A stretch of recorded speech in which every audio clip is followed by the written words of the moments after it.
Hey guys, Super Educate here. So I thought I'd make a video today about this new product that came out. It's called the Unico Nova Blast.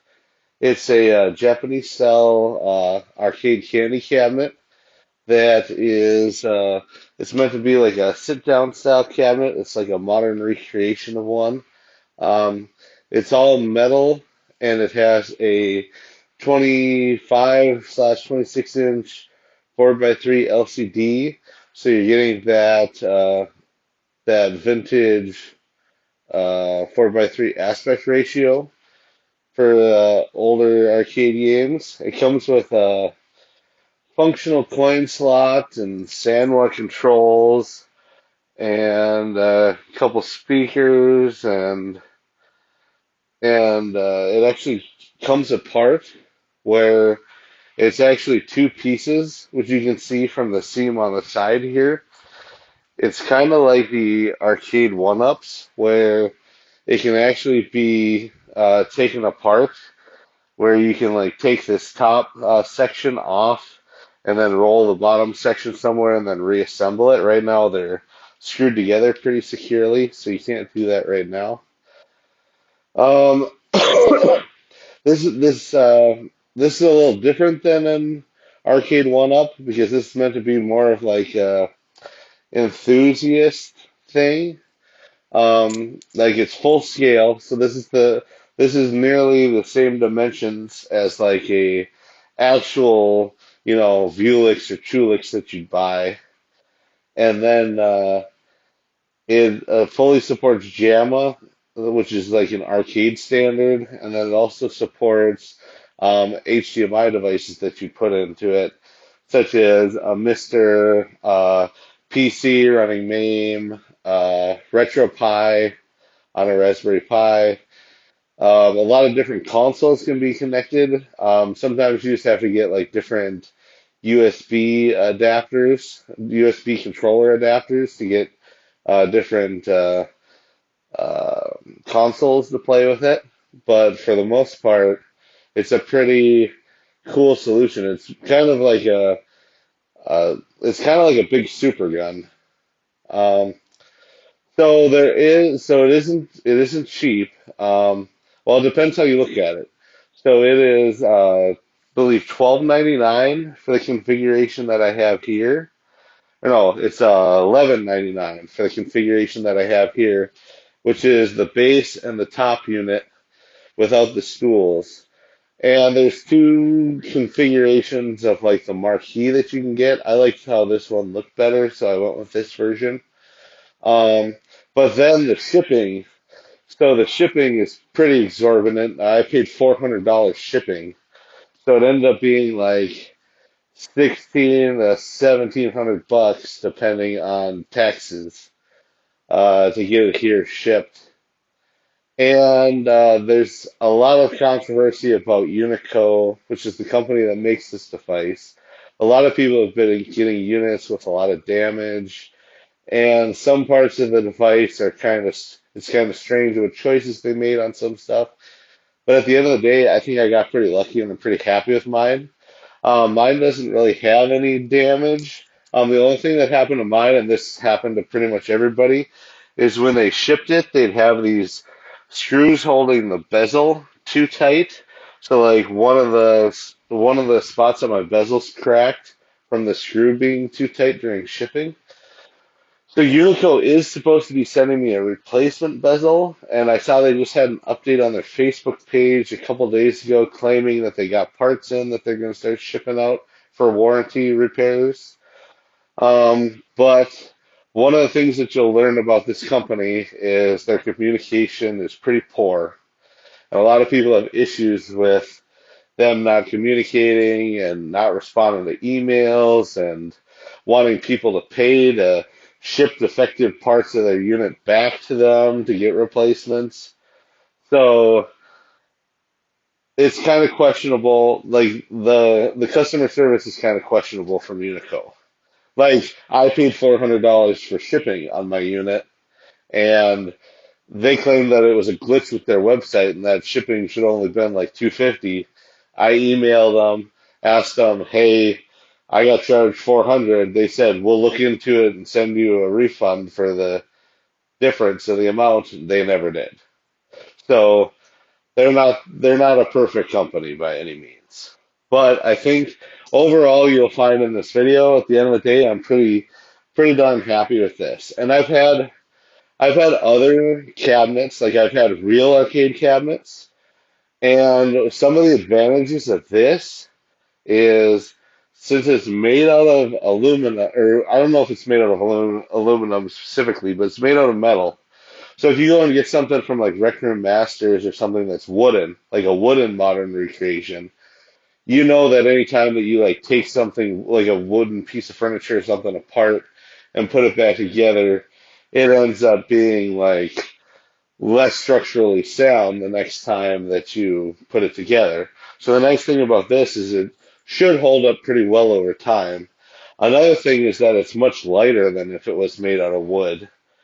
So it's a lot easier to move around. And they give you the option on the bottom here. It is made out of, or I have wheels on the bottom of my unit here, but it comes with casters as well.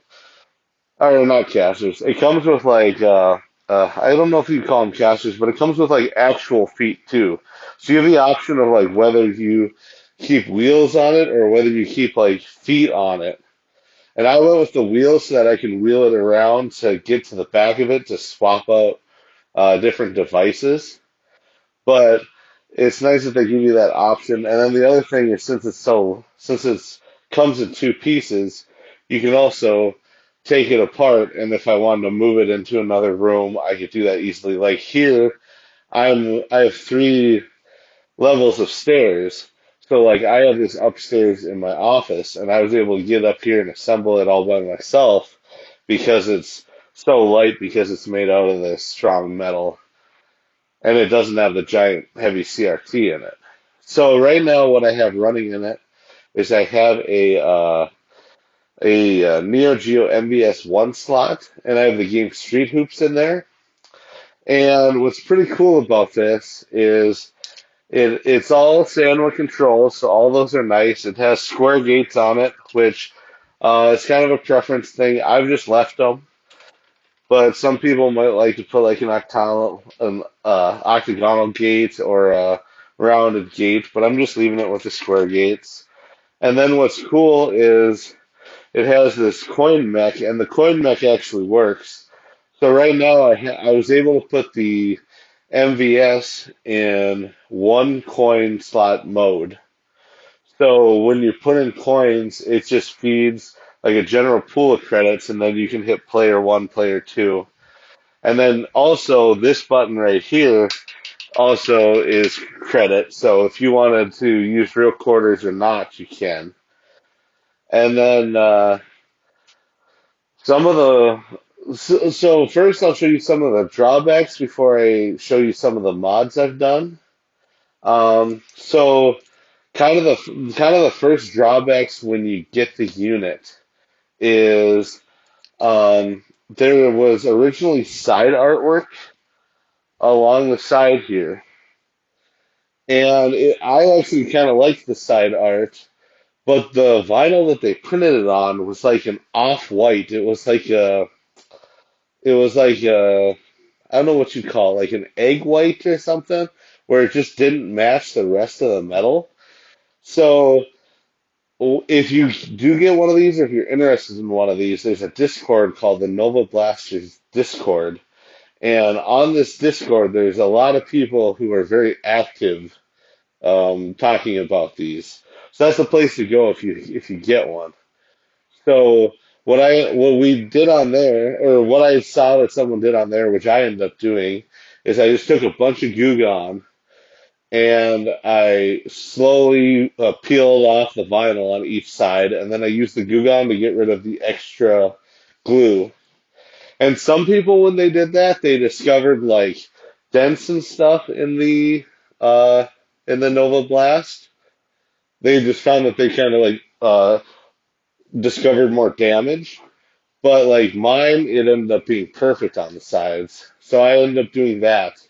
Another thing that a lot of people run into is the audio will be bad. There will be like a humming noise. And if you go online, people will tell you to get this noise isolator unit, or this, it's called like a ground loop isolator. And it's like $7 on Amazon. And it takes care of it, but not that great. And what's actually happening was I've replaced both speakers, the speaker wire, and the amp.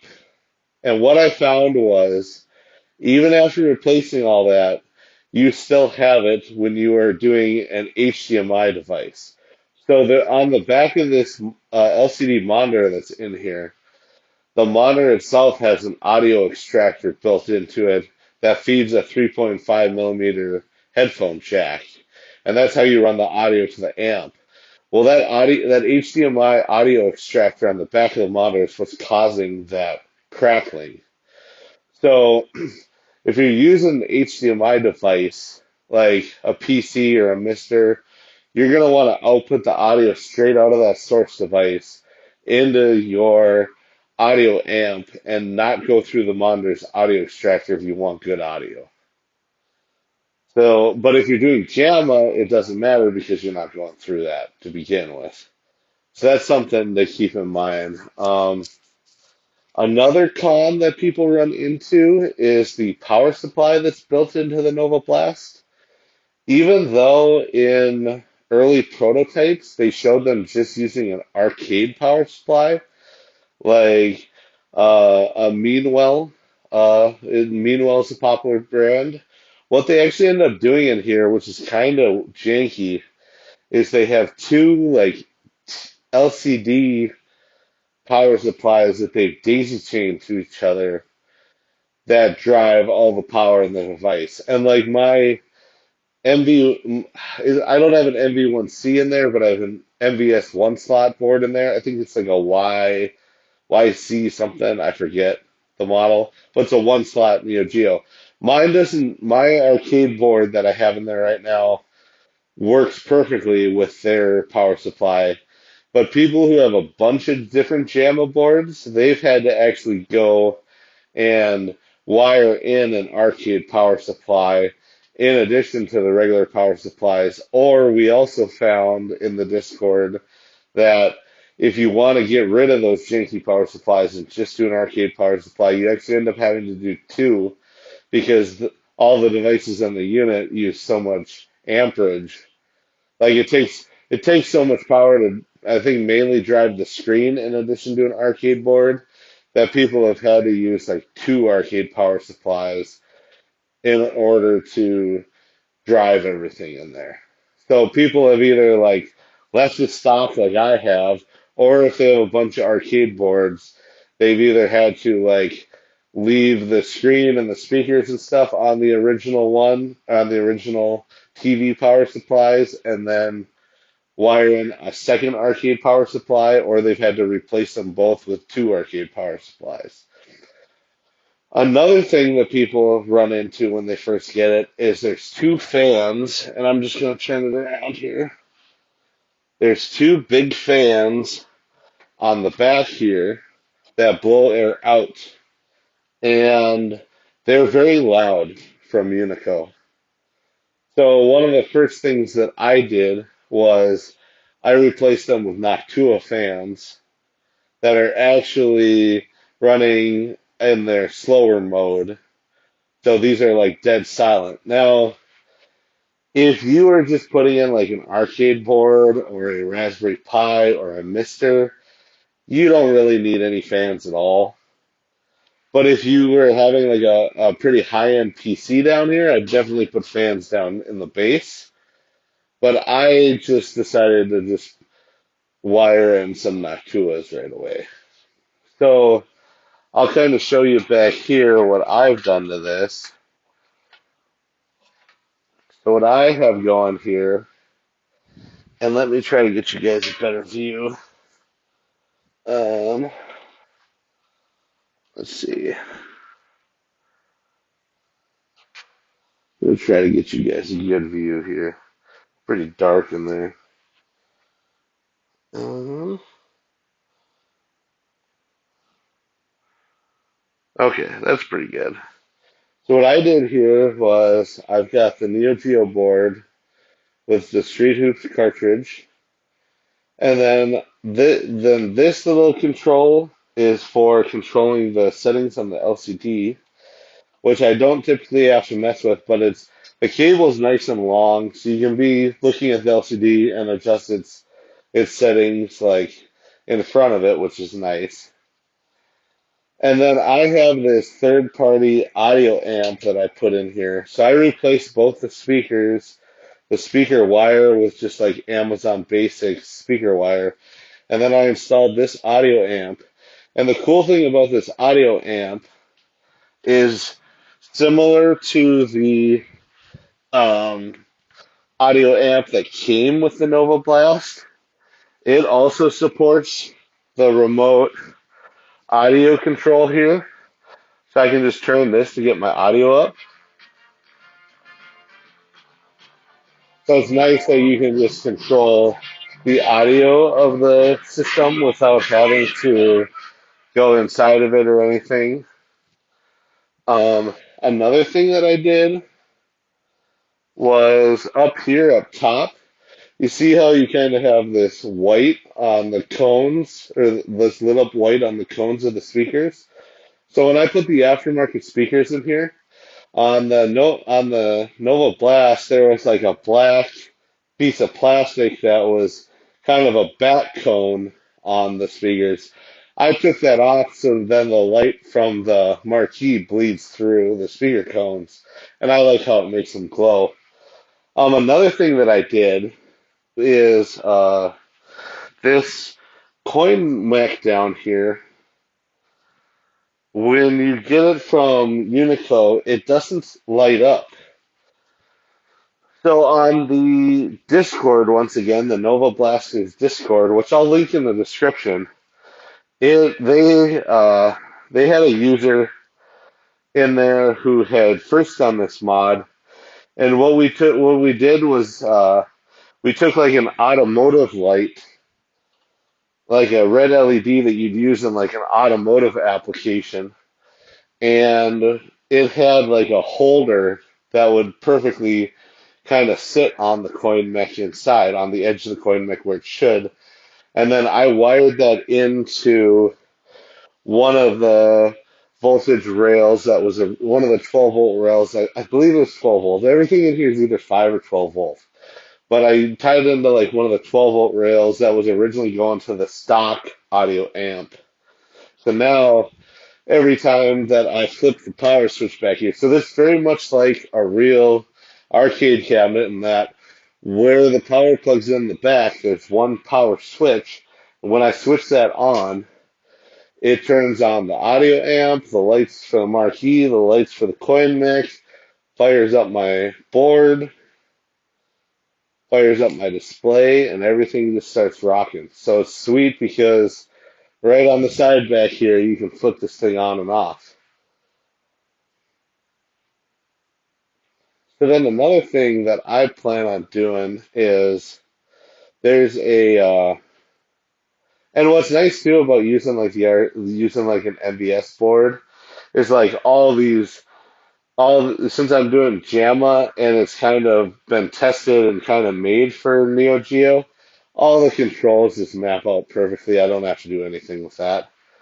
Um, but I actually have pre-ordered Backbit. Backbit is making this Neo Geo MBS flash cart that's supposed to be like the fastest loading one ever made. And once that arrives, I'm gonna put that in my Nova Blast here. And then when you fire up the Nova Blast, instead of booting straight into a game like Street Hoops, it's gonna boot to a menu of all the Neo Geo games, and you can select whichever one you want to play, and they'll all load fast. So overall, I'm super happy with this thing. I got lucky that there wasn't a lot of damage and shipping or anything. The display is super nice. Super nice having this 4x3 LCD that's this big. I guess what they actually do to manufacture these is they take like a 55-inch flat panel and like cut it in half and then they hook up a driver board to it to get this 4x3 LCD. But when I play, I don't feel any lag, and I have a couple leg testers, like I have a Lou Bodnar leg tester, and I tried like feeding it a signal, and I couldn't like drive it um, at its native resolution. But what I was testing on the Lou Bodnar, the lag wasn't bad at all. And when I play, I haven't noticed any lag. So I mean, so far I've hooked up like a Dreamcast to it. I've hooked up Neo Geo, JAMA board to it. I've hooked up a analog pocket to it, and everything just seems to work and play great. It gets a little weird with the controls when you're doing USB stuff. I haven't gotten into that too much, but there's like different modes that you have to put into, like if you hook up like a Nintendo Switch to it. That's kind of why I'm kind of just keeping it simple with the Neo Geo board in there. Because comparatively to having like a big red, like this is pretty awesome to just run Neo Geo games, especially once I get that flash card in there with all the different ones. So overall, I'm pretty happy with this. I mean, to get something that's this clean, that is an arcade recreation, I don't think the price is that crazy. Because I mean, if you went on Marketplace or something, I mean, let's say that this was 1,700 all done after shipping and everything. If you go on Marketplace looking for a big red, if you get one for under a grand, it's going to be beat to heck, and you're going to be replacing a bunch of stuff in it just like I did anyway. Probably even more if there's a bad monitor. And then you're going to be going and trying to pick the thing up if it's not that close to you, and it's just going to end up being a lot of money. So I feel like this is a pretty good deal for what it is. And it's versatile. Like you could run a lot more in here than just Neo Geo. Like if you put a Mister in here, hook it up with the Wi-Fi, bam, you've got all kinds of arcade boards going in here. So I don't know. I waited over a year on the pre-order, but at the end of the day, I think this is a pretty awesome unit, and it just looks nice in here. So I'd say I would definitely recommend this. But if you get one, or if you're really interested in one, I'd say go to the Nova Blasters Discord, which I'm going to link in the description, because we're very active in there, and there's people who will answer all your questions. This is Super Retrocade. I hope you enjoyed this video, and thanks for watching.